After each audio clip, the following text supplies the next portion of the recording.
हरिहरपुर गांव में सुखदेव नाम का एक बहुत ही गरीब किसान रहा करता था।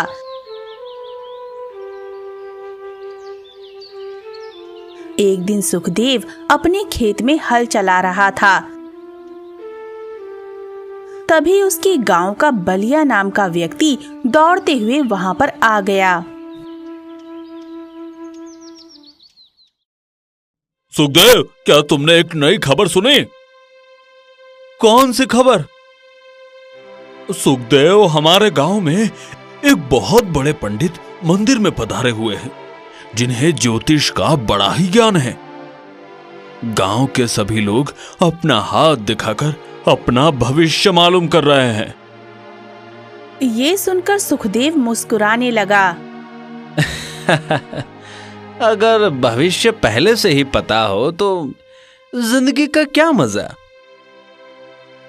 वो सब तो ठीक है, लेकिन मैं खास तौर पर तुम्हारे पास इसलिए आया हूं क्योंकि देखो, मैं जानता हूं तुम्हारे पास छोटा सा खेत है, जिस पर बड़ी मेहनत से हल चलाकर अपने परिवार का पेट भरते हो, और वो भी कभी कभी तुम्हारा परिवार भूखा ही रहता है। तुम्हारी एक जवान पुत्री है जो विवाह के योग्य हो गई है। मैं तेरी बात समझ गया बलिया। तू केवल ये कहना चाहता है कि मैं अपना हाथ पंडित को दिखाऊं और कहूं कि मेरे भविष्य में क्या है, क्या मेरे पास धन आएगा या नहीं।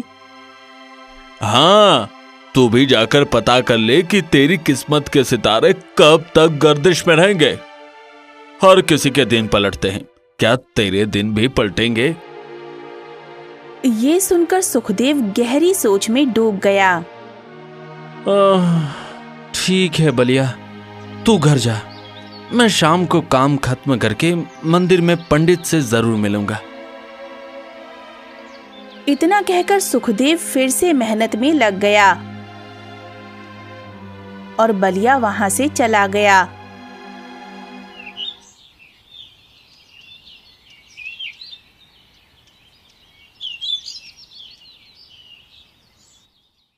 शाम को सुखदेव अपना काम खत्म करके मंदिर में चला गया।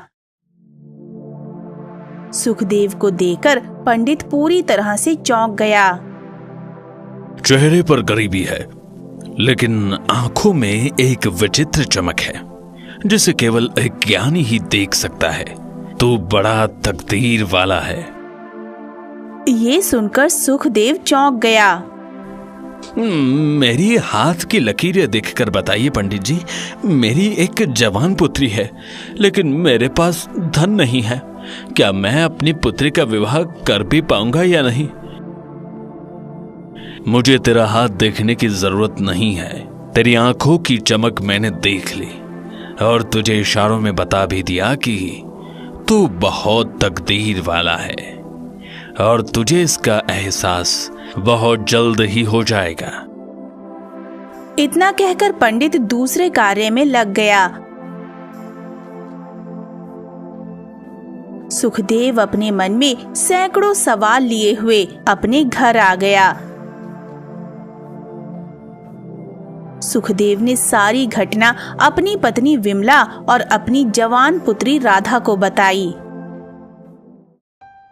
पंडित जी ने मेरा हाथ देखे बगैर ही कहा कि मैं बहुत तकदीर वाला हूं। पिताजी, पंडित ने आपको देखकर कहा है। उनके चर्चे दूर दूर तक राज्यों में प्रसिद्ध हैं। उन्होंने कुछ देखकर ही कहा होगा। अरे, सारा जीवन तो गरीबी में ही बिताया है हमने, और ये हाथ देखने वाले बस यही कहते हैं, लेकिन करते कुछ नहीं। अपनी पत्नी की बात सुनकर सुखदेव मुस्कुराने लगा।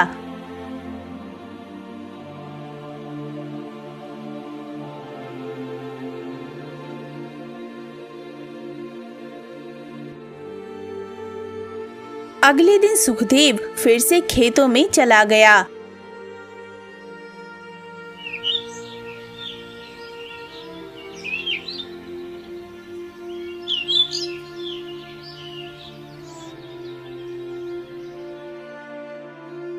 दोपहर के समय विमला ने राधा को खाना देते हुए कहा,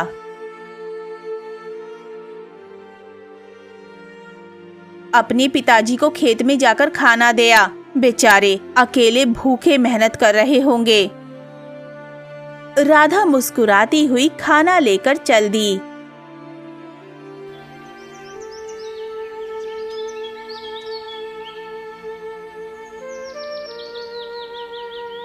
वो आधे रास्ते तक ही पहुंची थी, तभी उसे गांव का जमींदार अपने साथी बिल्ला के साथ मिल गया। मैंने बहुत ही सुंदर लड़की देखी है राधा, लेकिन तेरे जैसी सुंदरता मैंने कभी नहीं देखे। सच बताऊं तो तुम पर न जाने कब से मैं अपना मन हार बैठा हूं। तुम्हें शर्म नहीं आती? तुम मेरे पिता की उम्र के हो, मैं तुम्हारी बेटी की उम्र की हूँ। अपनी बेटी की उम्र की लड़की से इस तरह बात करते हुए तुम्हें चुल्लू भर पानी में डूब के मर जाना चाहिए। ये सुनकर जमींदार के चेहरे पर क्रोध झलकने लगा। राधा देख, अभी भी समय है, मेरी बात मान जा। मैं तुझे इतना धन दूंगा कि तेरी माँ और पिताजी की गरीबी दूर हो जाएगी और किसी को पता भी नहीं चलेगा। देख, तेरा पिता तेरा ब्याह कभी नहीं कर पाएगा, क्योंकि छोटे से खेत में वो तेरा और अपनी पत्नी का बड़ी मुश्किल से पेट भर पाता है। तेरा विवाह क्या खा कर पाएगा? राधा गुस्से से पांव पटकती हुई वहां से चली गई। ये देखकर जमींदार का साथी बिल्ला जमींदार से बोला, जमींदार, राधा तुम्हें कभी घास नहीं डालेगी। और क्यों डालेगी? तुम उसके पिता की उम्र के हो। ये सुनकर जमींदार क्रोधित होते हुए बिल्ला से बोला, देखना बिल्ला, एक दिन कुछ ऐसा करूंगा कि ये राधा स्वयं अपनी मर्जी से मेरे हवाले होकर आएगी। इतना कहकर जमींदार गुस्से से वहां से चला गया। इधर राधा अपने पिता को खाना देने खेत में चली गई। राधा के चेहरे पर गुस्सा देखकर सुखदेव उससे बोला, क्या हुआ? तुम्हारे चेहरे पर इतना गुस्सा क्यों है? राधा गुस्से से सारी घटना बताते हुए अपने पिता से बोली, जमींदार ने मेरी नाक में दम कर दिया है पिताजी। उसे मुझसे ऐसी बातें करने में शर्म क्यों नहीं आती? सुखदेव की आंखों में क्रोध झलक आया। मैं जमींदार को जवानी से जानता हूँ। जब वो जवान था तो गांव की स्त्रियों पर बुरी नजर रखता था। उसकी हरकत पर उसकी पत्नी भी बहुत ज्यादा परेशान थी, लेकिन वो बुढ़ापे में भी नहीं सुधर रहा है। तो उससे दूर रहे, उससे मुंह लगाना बेकार है। वो अपने धन और रसूख का नाजायज फायदा उठाता है।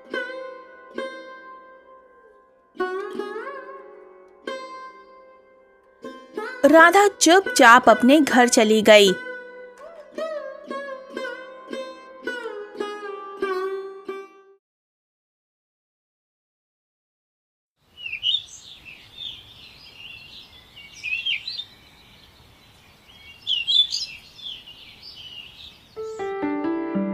बेला, तू मेरा इतना अच्छा दोस्त है, कोई योजना क्यों नहीं बताता? दिन पर दिन मेरी तड़प बढ़ती जा रही है। मैं किसी भी कीमत पर राधा को पाना चाहता हूं।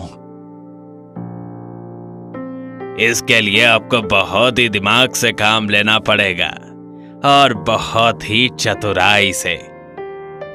और वो कैसे?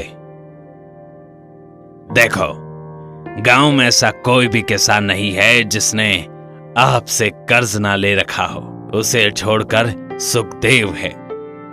वो अपने परिवार को भूखा देखना तो बर्दाश्त कर सकता है, लेकिन तुमसे कर्ज लेना बर्दाश्त नहीं कर सकता। इसलिए कुछ ऐसा करो जिससे वो तुमसे कर्ज ले और फिर उसके ऊपर भारी ब्याज लगाकर तुम उसे डरा धमकाकर उसकी बेटी से ब्याह करने के लिए तैयार करवा सकते हो। ये सुनकर जमींदार बुरी तरह से चौंक गया। कुछ देर बाद उसके होठों पर मक्कारी भरी मुस्कान आ गई। बिल्ला, उसके लिए कर्ज देने की कोई जरूरत नहीं है। काफी समय पहले सुखदेव ने मुझसे कर्ज लिया था, जो कि चुका दिया था, लेकिन चुकाते वक्त कोई भी मौजूद नहीं था। इसलिए मैं गांव में झूठ बोलूंगा और कहूंगा कि सुखदेव ने बरसों पहले मुझसे कर्ज लिया था, जो अब तक नहीं चुकाया। उस पर भारी ब्याज लगाकर उसका खेत हड़प लूंगा और फिर सुखदेव के पास अपनी पुत्री को मेरे हवाले करने के अलावा कोई चारा नहीं बचेगा।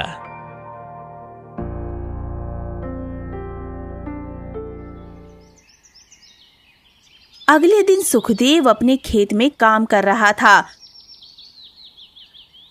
कि तभी वहां जमींदार बिल्ला के साथ आ गया।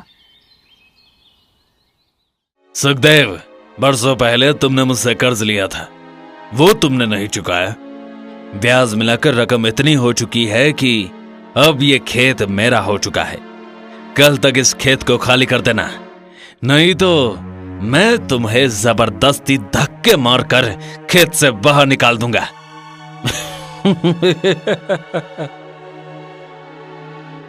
इतना कहकर जमींदार हंसते हुए वहां से चला गया। सुखदेव अपना सिर पकड़कर बैठ गया। हे भगवान, जमींदार तो अत्याचार पर उतर आया। मैंने तो उसका कर्ज चुका दिया था, मुझे मुखिया जी से मदद मांगनी होगी। सुखदेव दौड़ता हुआ मुखिया जी के पास गया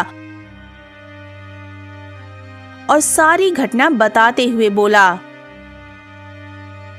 जमींदार की नजर मेरी पुत्री पर है, इसलिए उसने ये सारा नाटक रचा है। मुझे बचा लीजिए मुखिया जी, मुझे बचा लीजिए। जब तुमने कर्ज चुकाया था तो कोई लिखा पढ़ी या कोई कागज तुम्हारे पास है? नहीं। इस बात का जमींदार फायदा उठा रहा है।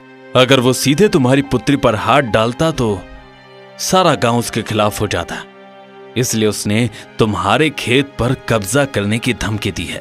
तुम्हारे खेत पर कब्जा हो जाएगा, तुम बेरोजगार हो जाओगे और फिर वो अपनी मनमानी कर सकता है।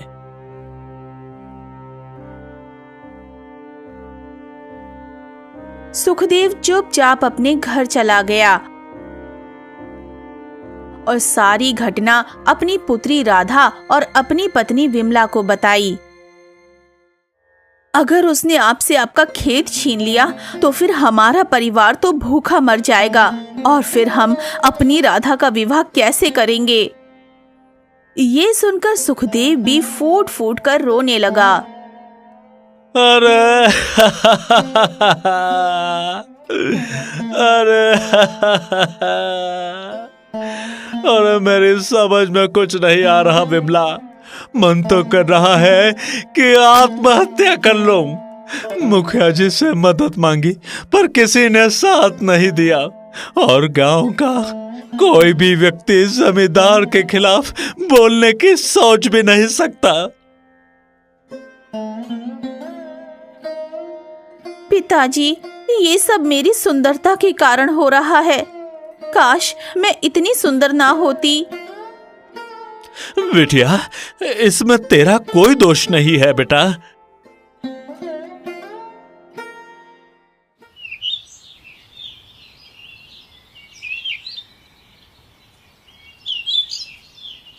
अगले दिन सुखदेव अपने खेत में गया।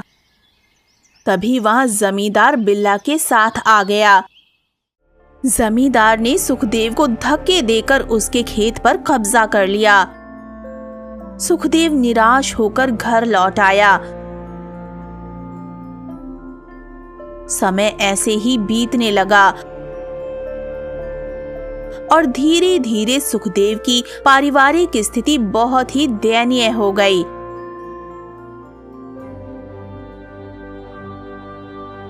ये सब राधा से नहीं देखा गया। राधा अपने परिवार की स्थिति देखकर फूट फूट कर रोने लगी। अगर मुझे अपने परिवार को बचाने के लिए जान भी देनी पड़ी तो मैं देने के लिए तैयार हूँ।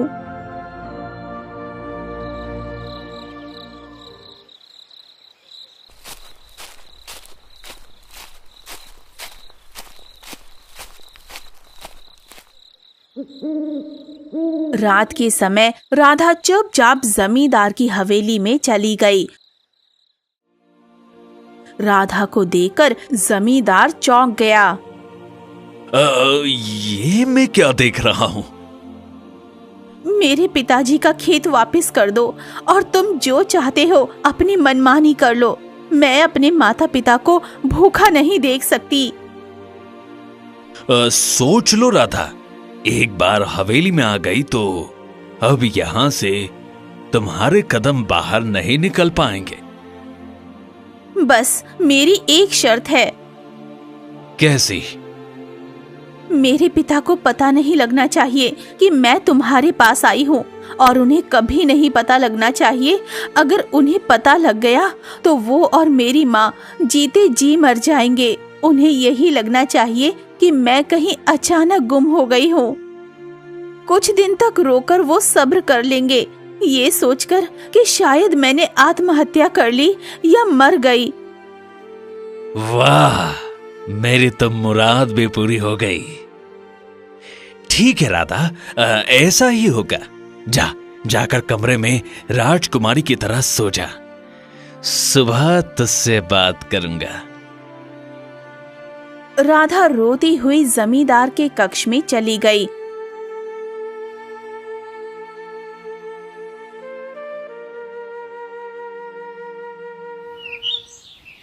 अगले दिन जब सुखदेव ने घर पर राधा को लापता पाया तो वो घबरा गया। विमला रोते हुए बोली, चलो जाकर मुखिया जी को लेकर जमींदार की हवेली पर चलते हैं। कहीं ऐसा तो नहीं कि जमींदार हमारी राधा को जबरन उठा ले गया हो। सुखदेव रोता हुआ मुखिया जी के पास गया और सारी घटना बताते हुए बोला, मुखिया जी, कम से कम आप जमींदार की हवेली चलकर पूछताछ कर सकते हैं ना। मुखिया जी, मेरी मदद कीजिए। मुखिया जी, मैं आपके हाथ जोड़ता हूँ। मुखिया जी, मेरी मदद कीजिए। मुखिया जी को सुखदेव का रोना सहन नहीं हुआ। घबराओ मत सुखदेव, तेरी पुत्री को कुछ नहीं होगा। चल जमींदार की हवेली चलते हैं। मुखिया सुखदेव को लेकर जमींदार की हवेली पर चला गया। जमींदार को देखकर सुखदेव बोला, जमींदार, मेरी पुत्री कल से गायब है। मैं जानता हूँ कि मेरी पुत्री पर काफी समय से तुम्हारी नीयत खराब थी। अगर तुमने उसका अपहरण किया है तो मुझे उसे लौटा दो। तेरा दिमाग तो ठीक है।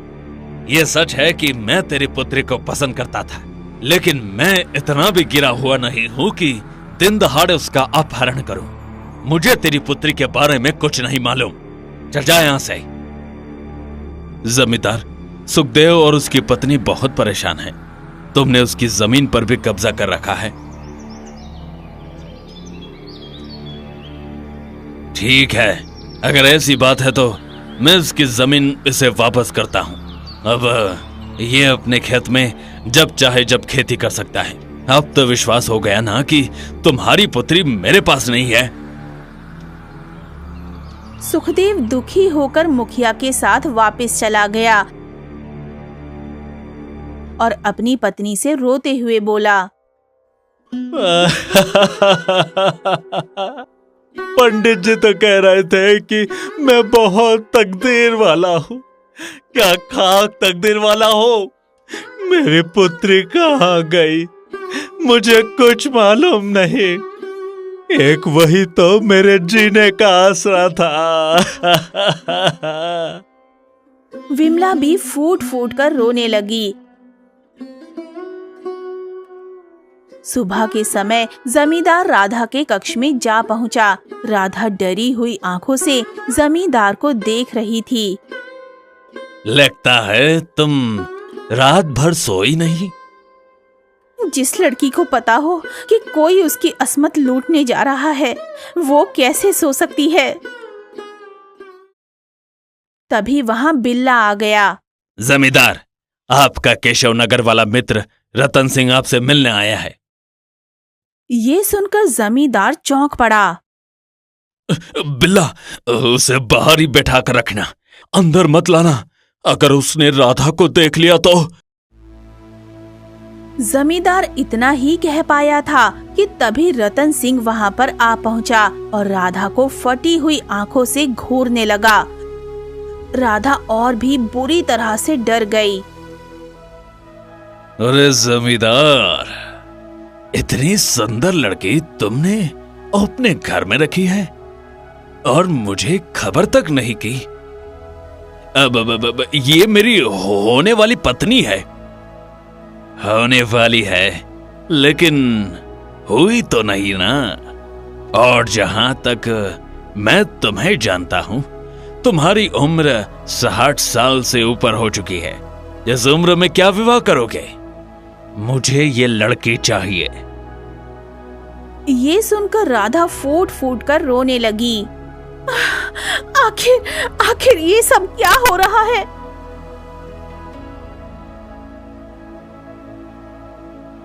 जमींदार बड़ी मुश्किल से रतन को कमरे से बाहर ले गया और दरवाजा बाहर से बंद कर दिया।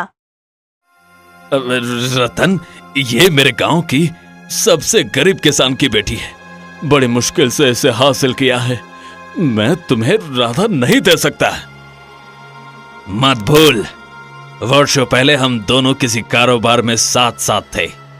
मैं और तुम लड़कियों का अपहरण करवाकर उन्हें बड़े व्यापारियों को ऊंचे दाम पर बेचते थे। राधा बहुत सुंदर है, उसके अच्छे दाम मिलेंगे, क्योंकि मैं अब भी वही व्यापार करता हूं। ठीक है, अगर ऐसी बात है तो मैं राधा को तुम्हें सौंपने के लिए तैयार हूं, लेकिन जितने दाम में तुम राधा को बेचोगे उसका आधा हिस्सा मुझे चाहिए।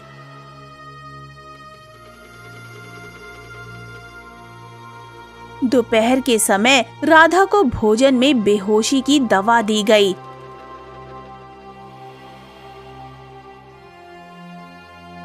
अगली सुबह जब राधा की आंख खुली तो उसने खुद को एक अनजान हवेली में पाया।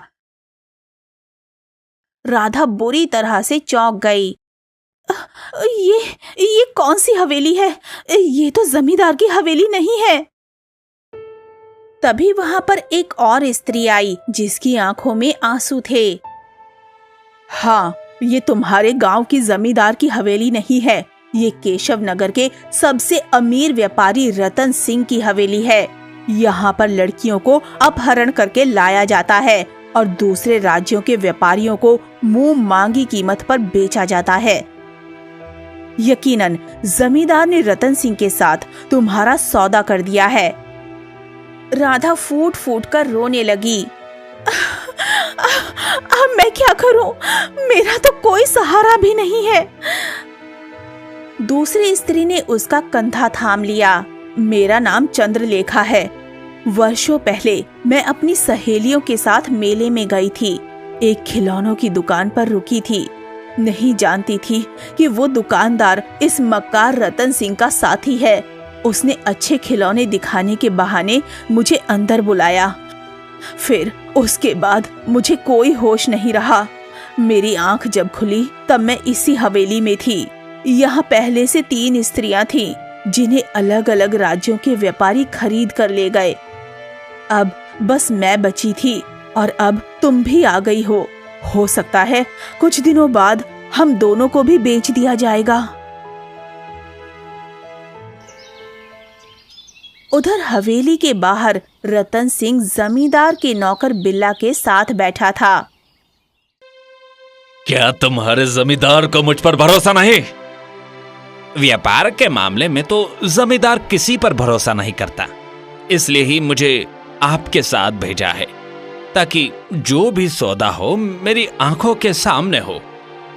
शाम को संगमगढ़ का एक बड़ा व्यापारी आने वाला है।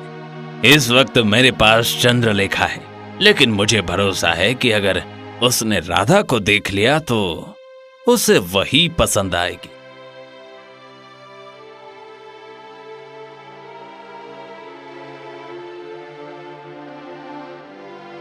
शाम के समय एक सुंदर नौजवान 2 व्यक्तियों के साथ हवेली में दाखिल हुआ।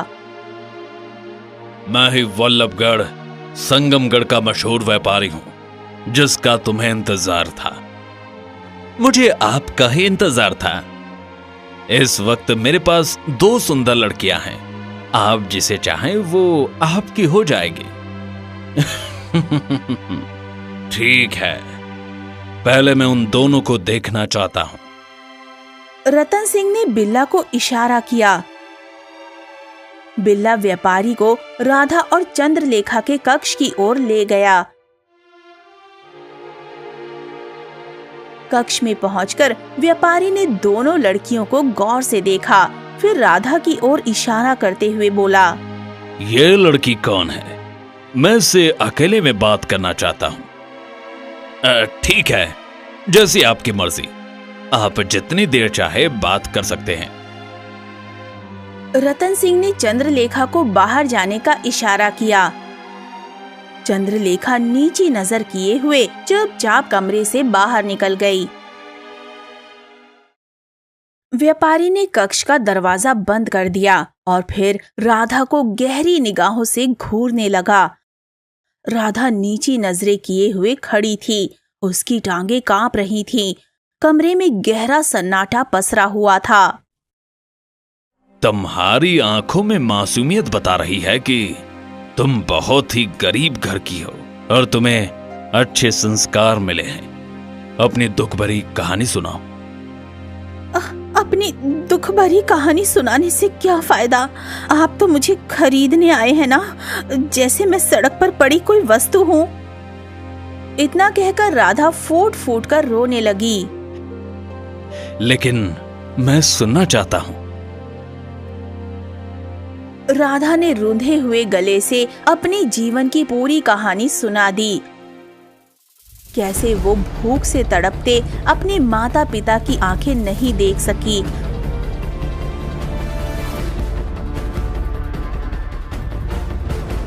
और जमींदार के सामने समर्पण कर दिया।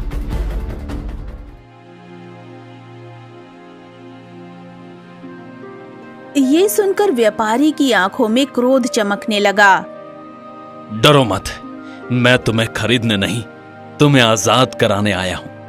मैं कोई व्यापारी नहीं, बल्कि इस राज्य का राजकुमार आदित्य हूं, राजा विक्रम का पुत्र।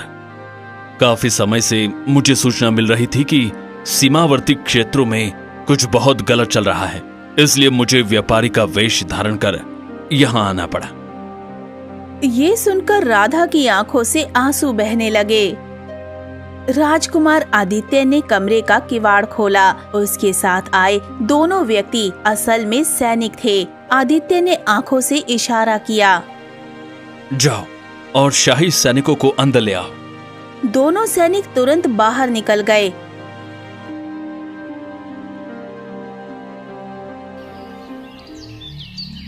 कुछ ही देर में शाही सैनिकों की टोली वहां पहुंच गई। रतन सिंह और उसके साथी को बंदी बना लो। रतन सिंह चौंक गया। ये आप क्या कह रहे हैं? आप कौन हैं? मैं व्यापारी नहीं, राजकुमार आदित्य हूं। मैं एक गुप्त सूचना पर जांच पड़ताल करने आया था और तुम दोषी पाए गए हो। तुम न जाने कब से मजबूर लड़कियों की गरीबी का फायदा उठाकर उनका व्यापार कर रहे हो। अब तुम्हें फांसी की सजा मिलेगी। रतन और बिल्ला गिड़गिड़ाते रहे, लेकिन राजकुमार नहीं झुका। राजकुमार आदित्य ने चंद्रलेखा को सुरक्षित उसके गांव पहुंचा दिया और राधा को अपने साथ महल ले आया।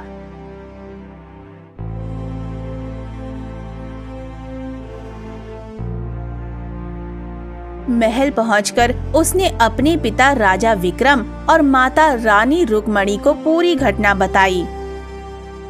तूने मेरा सीना गर्व से ऊंचा कर दिया है आदित्य। तूने बहुत बड़ा कार्य किया है। राजा विक्रम ने राधा की ओर देखकर कहा, आज से तुम महल में ही रहोगी। सही समय आने पर हम तुम्हें सम्मान पूर्वक तुम्हारे गांव पहुंचाएंगे। उस दिन से राधा राजमहल में रहने लगी।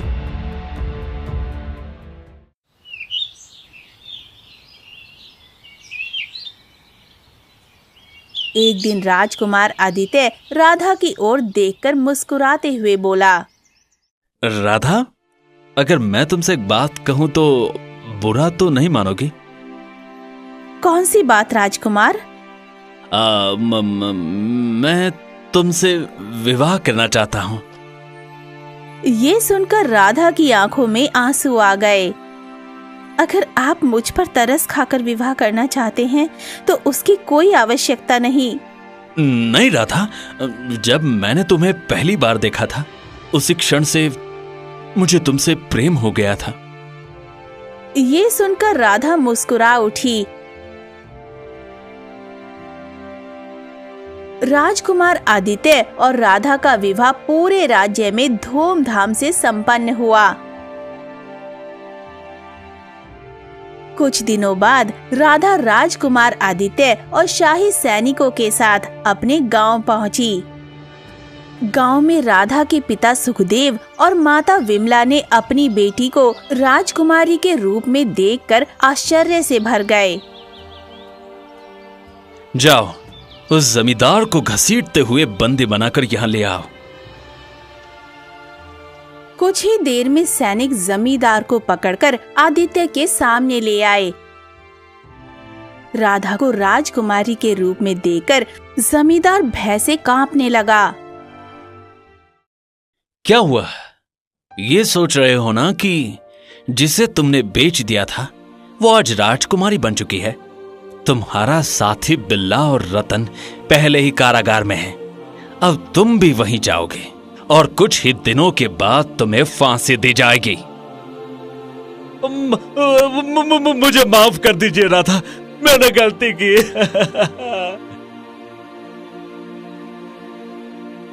तुम्हारे जैसे पापियों को माफ नहीं किया जा सकता। राधा ने सैनिकों को इशारा किया। सैनिक जमींदार को घसीटते हुए ले गए।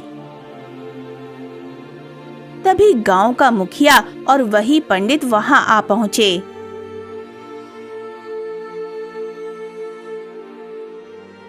मैंने कहा था ना सुखदेव, तू बहुत तकदीर वाला है। देख, तेरी बेटी का विवाह किसी आम आदमी से नहीं बल्कि इस राज्य के राजकुमार से हुआ है। तकदीर के खेल बड़े ही निराले होते हैं। ये कहकर पंडित वहां से मुस्कुराते हुए चला गया।